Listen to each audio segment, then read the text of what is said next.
La Bible ouverte, une étude de la parole de Dieu avec la bergère Marie-Laure Bonnet.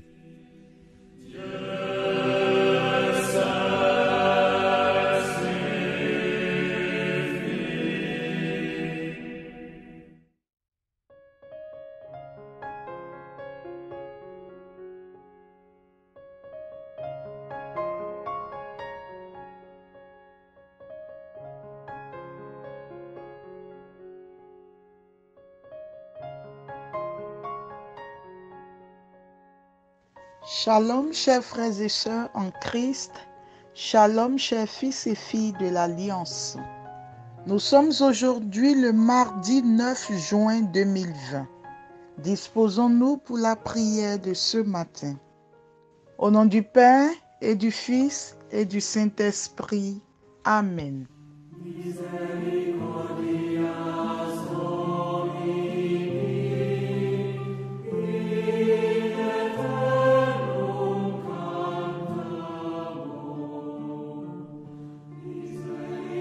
La miséricorde du Seigneur, à jamais je la chanterai.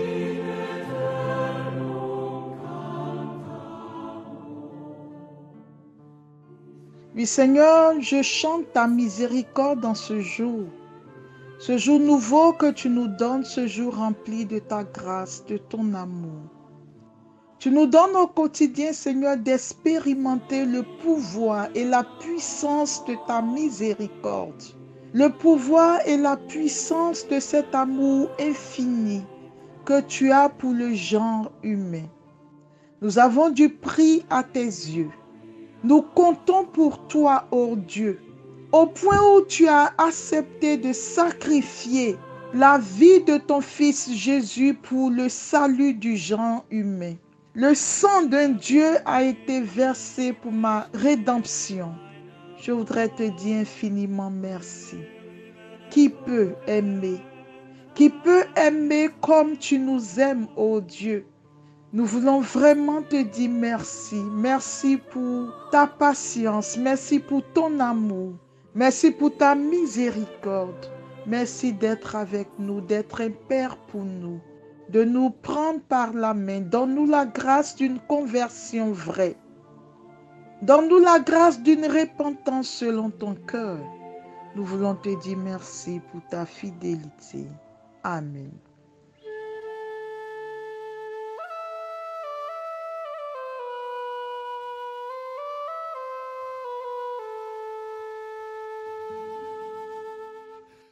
Chers frères et sœurs, nous évoluons vers la fin de l'étude du livre de Jonas.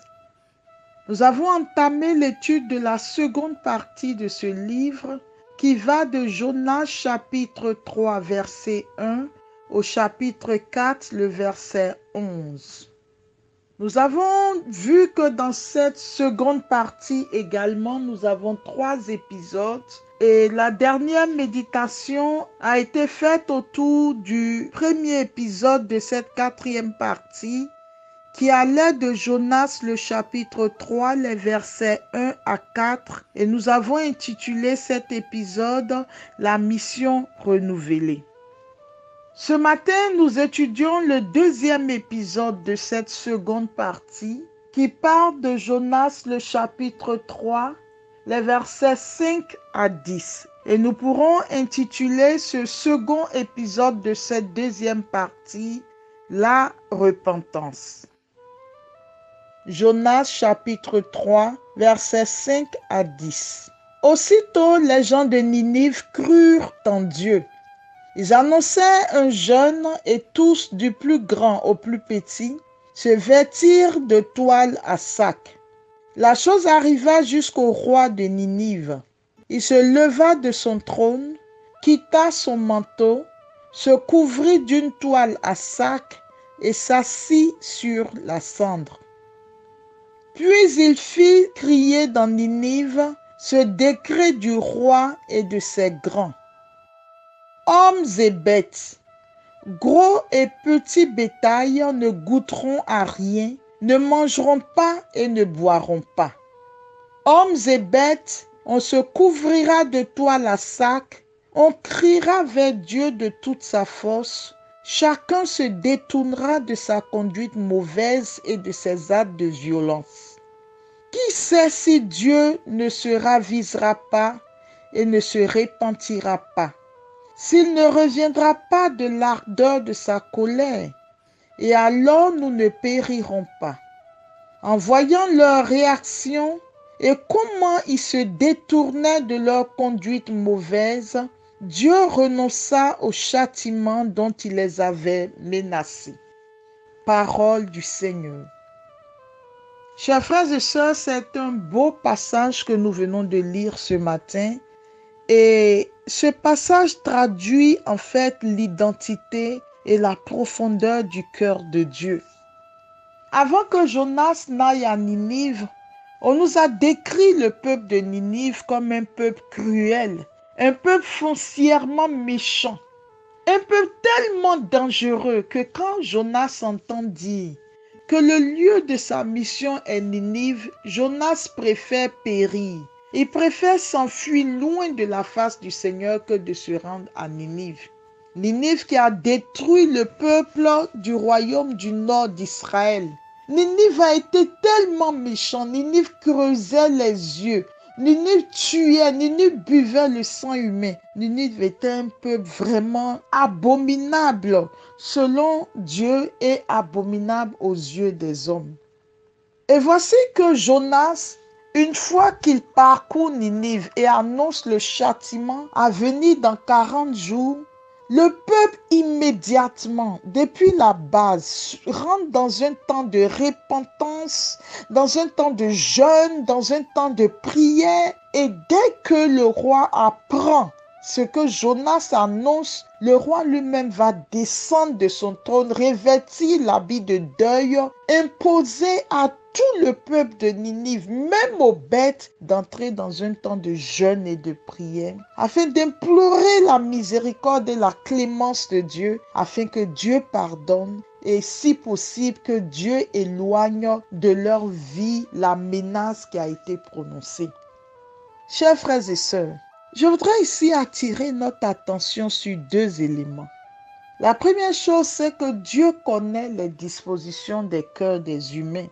Et le Seigneur seul sait de quoi l'homme est capable. L'homme regarde en général l'apparence, il regarde l'acte qui est posé. Mais Dieu regarde les dispositions du cœur. Et dans le cas de Ninive, Dieu s'est rendu compte que si le peuple commet autant de péchés, de cruauté, de méchanceté, c'est parce que le peuple ne le connaît pas vraiment. Et c'est la raison pour laquelle il envoie Jonas annoncer à ce peuple qu'il y aura un châtiment. Et le Seigneur était convaincu que le peuple était capable, s'il entendait le message de vérité, la menace de destruction, le peuple était capable de revenir de sa mauvaise voie.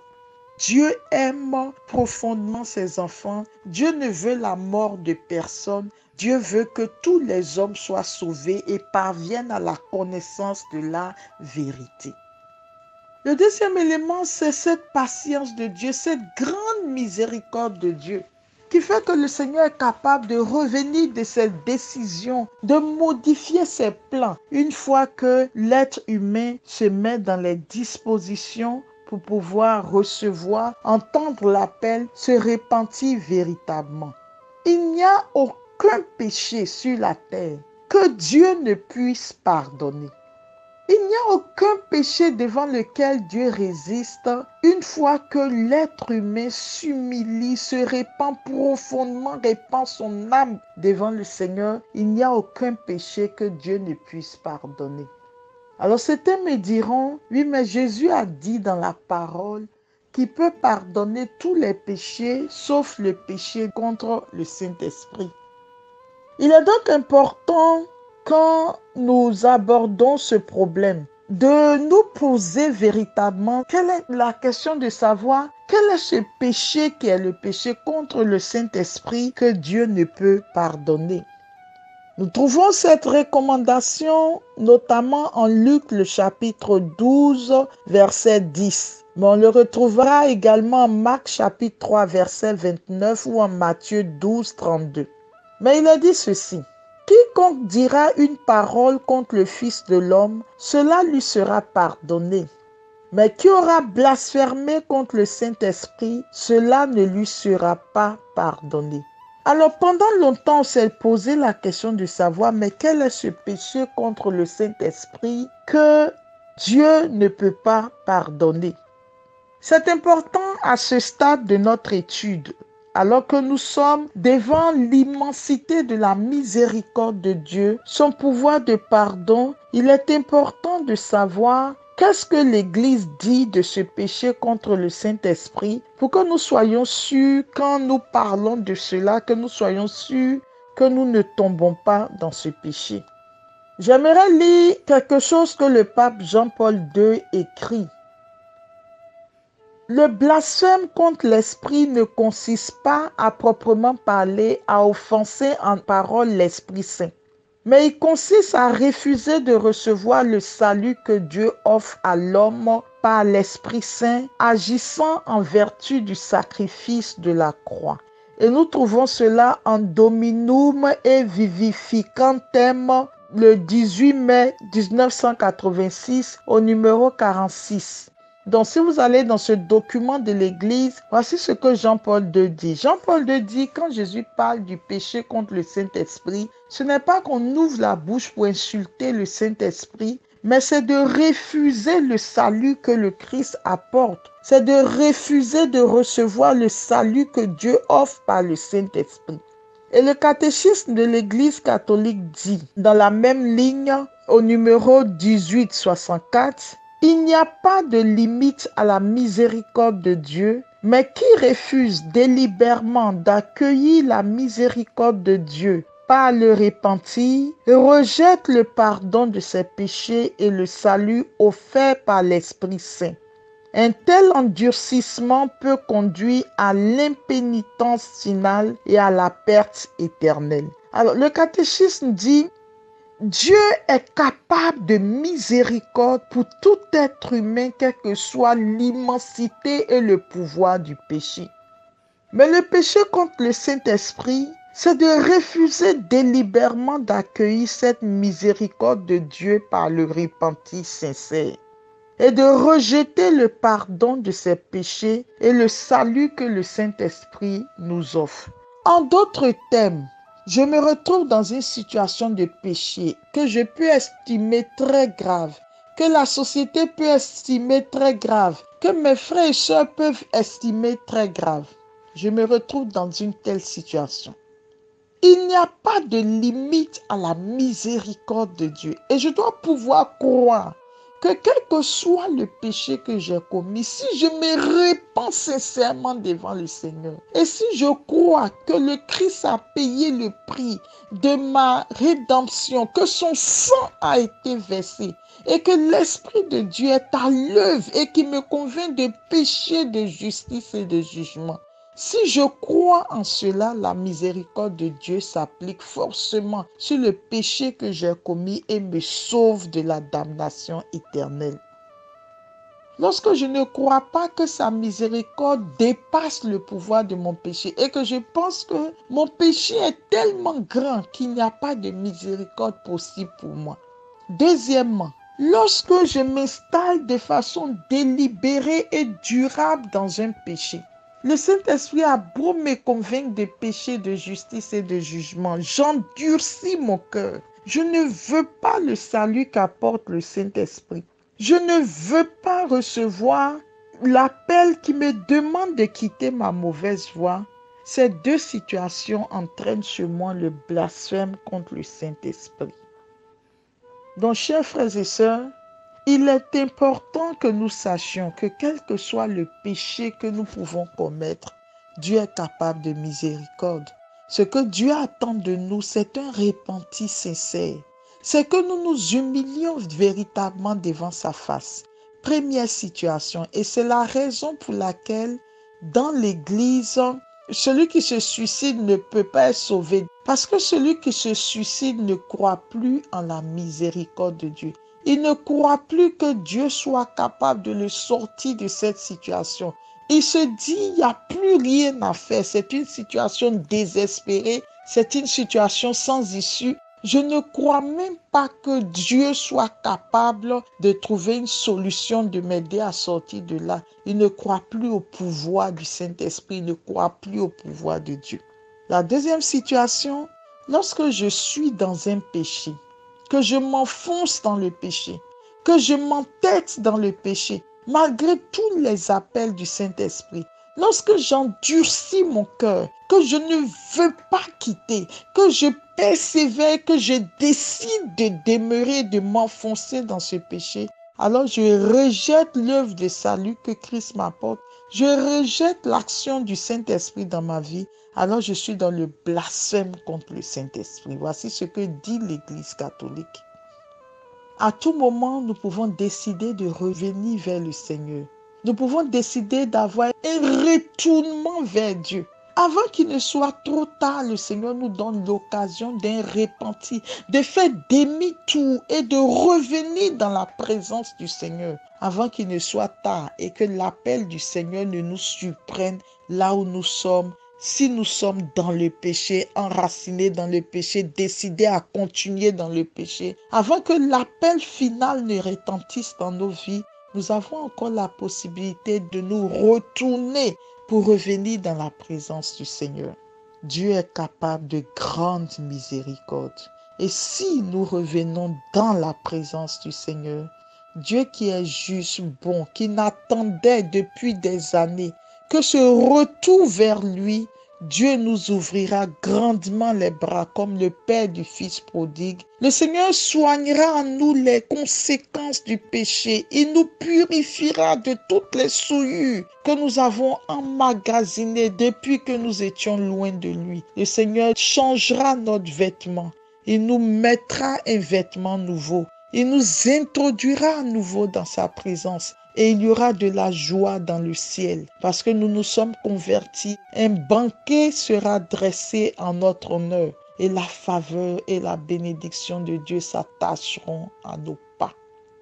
Chers frères et sœurs, comme les Ninivites, Dieu veut que nous revenions de nos mauvaises voies. Dieu veut que nous rompions avec le péché. Dieu veut que nous revenions dans la maison. Notre place est restée vide. Nous manquons aux convives du banquet. Et le Seigneur est malheureux parce que la place qu'il a dressée pour nous est encore libre. Le Seigneur surveille la voie. Le Seigneur jette un regard dans le lointain pour voir si nous sommes en route, si nous sommes en train de revenir à la maison.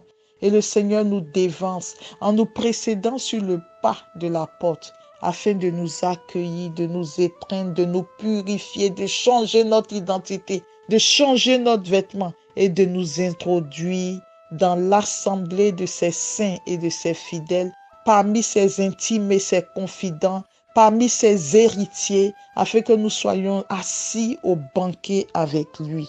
Que Dieu nous fortifie, que Dieu nous aide.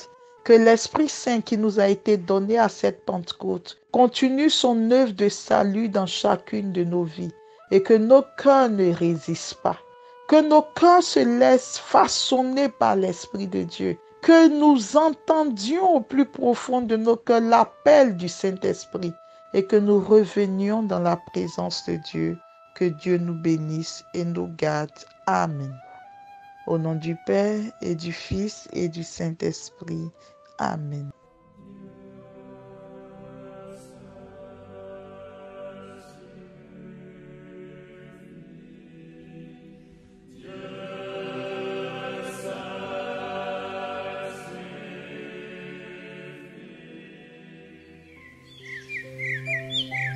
Vous venez de suivre la Bible ouverte, une étude de la parole de Dieu avec la bergère Marie-Laure Boni.